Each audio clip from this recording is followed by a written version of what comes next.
Halo, selamat pagi Glenda, Hakim Miri Aset. Hari ini kami mengeluarkan update mengenai sales volume untuk sektor semen di periode September 2020.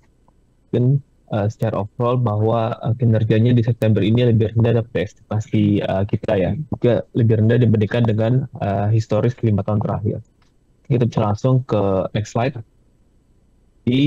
Untuk September sendiri, sales volume industri itu di 590 juta ton.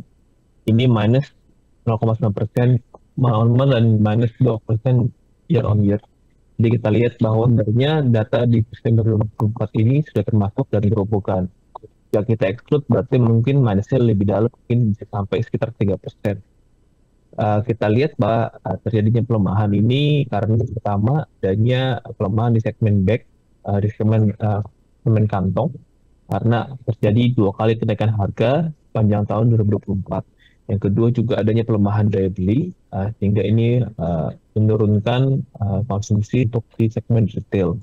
Jadi kalau kita lihat di segmen kantong, penjualan itu di 4,09 juta ton, ini turun 4,5% year on year dan turun 1,1% month on month.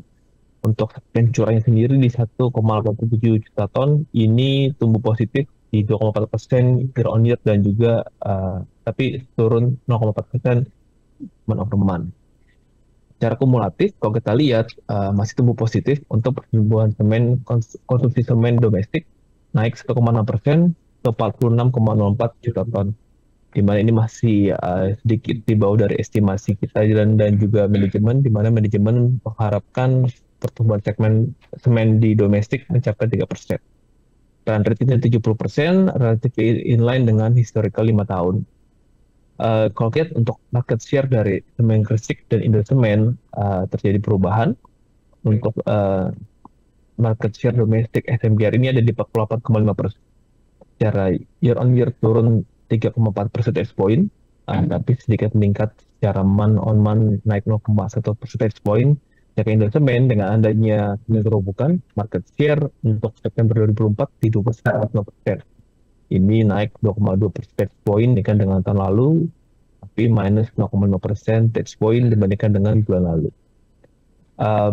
Jadi kalau kita lihat memang Indosemen sendiri volume di September ini tumbuh positif karena masuk ke semen gerobokan nggak bisa plus 5%. Semen Gresik adanya pelemahan daya beli dan juga kenaikan harga semen kantong membuat tumbuhan negatif year on year-nya minus 10%. Slide. Nah, ini kalau kita lihat secara geografis, daerah mana sebenarnya uh, turun cukup dalam. Kita lihat sebenarnya di Jawa ya. Jadi memang kita cukup challenging untuk kondisi market di Jawa. Ya, kita lihat di kolom pertumbuhan bulan, semua area di Jawa ini mencatatkan pertumbuhan negatif kecuali untuk daerah Banten. Nah, sedangkan untuk di luar Jawa sendiri, pertumbuhan negatif hanya terjadi di Nusa Tenggara dan juga Indonesia Timur.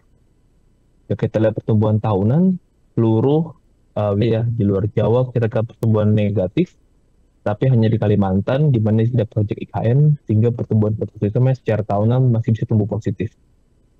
Secara kumulatif, memang Kalimantan menjadi pendorong untuk wilayah di luar Jawa. Pertumbuhan kumulatif di 9 month 2024 ini tumbuh sekitar 17,9% year over year ke 4,1 juta ton. Sedangkan untuk wilayah Jawa, adanya semen gerobokan, ini membuat pertumbuhan di Central Java ini naik sekitar 15% year over year ke 5,8 juta ton.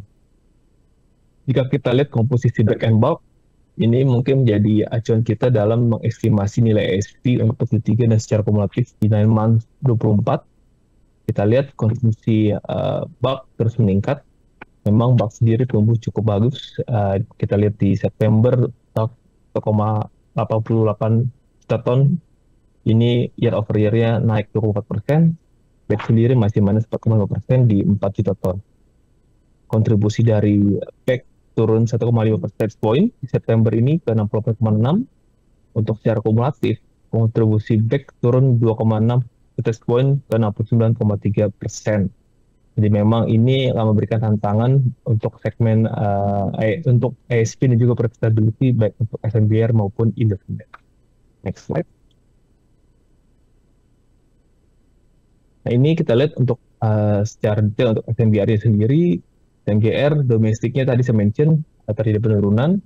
Kalau kita lihat untuk dari ekspor juga cukup lemah ya, di mana sekarang ekspor sendiri mungkin secara kumulatif sudah minus 4,3% ke 27 ke sorry masih plus 7,9, tapi memang ini cukup rendah karena tidak bisa mengcover penurunan di fasilitas Indonesia yang minus 4,7%.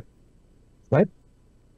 Kemudian untuk Indosemen, kita lihat memang ada tadi saya mention di semen gerobokan ini tumbuh kumulatif di 9 month 60% ke 2,5 juta ton. Kemudian proyek di Kalimantan, ini Indosemen juga mendapatkan beberapa proyek, sehingga untuk Kalimantan sendiri, Indosemen bisa menjadikan pertumbuhan positif 23,9% secara 9 month di 2024. Next slide. Nah, dengan demikian kita masih memaintain sektornya untuk overweight. Kita melihat sales volume untuk secara industri dan instrumen masih relatively inline dengan historical. Uh, kita masih menyukai instrumen. Kita lihat memang uh, kinerjanya lebih bagus dan adanya serobokan baik dari sisi volume, efisiensi, biaya logistik. Nah, untuk saat ini kita masih memaintain TP untuk industri 950, SMBR di 6425, tapi kita menurunkan rating untuk instrumen dari buy menjadi trading. Kita lihat bahwa minggu lalu di mana ada isu, ada agenda bahwa rumah itu 3 juta rumah per tahun dari tadinya 1 juta rumah per tahun, ditambah wacana penghapusan PPN properti, PPN dan juga BPHTB sekitar 16%. Ini menjadi pendorong untuk naiknya harga-harga saham di sektor semen, terutama SBR dan Indosemen. Sehingga ini menurunkan potensial upside, sehingga kita menurunkan ting dari Indosemen dari buy menjadi trading buy. Untuk saat ini valuasi kita lihat masih cukup menarik, dan GR mungkin di sekitar 1,8 minus untuk EV/EBITDA 5 tahun, sedangkan Indosemen di sekitar 1,5 atau 1,4 minus di EBITDA 5 tahun. Resiko investasi kita antara lain dengan sales volume yang lebih rendah dari ekspektasi, kemudian berlanjutnya ada price war di antara players, dan terakhir adanya peningkatan untuk harga energi. Next slide. Oke, demikian update dari sektor semen. Semoga membantu. Terima kasih. Kembali ke Glenda.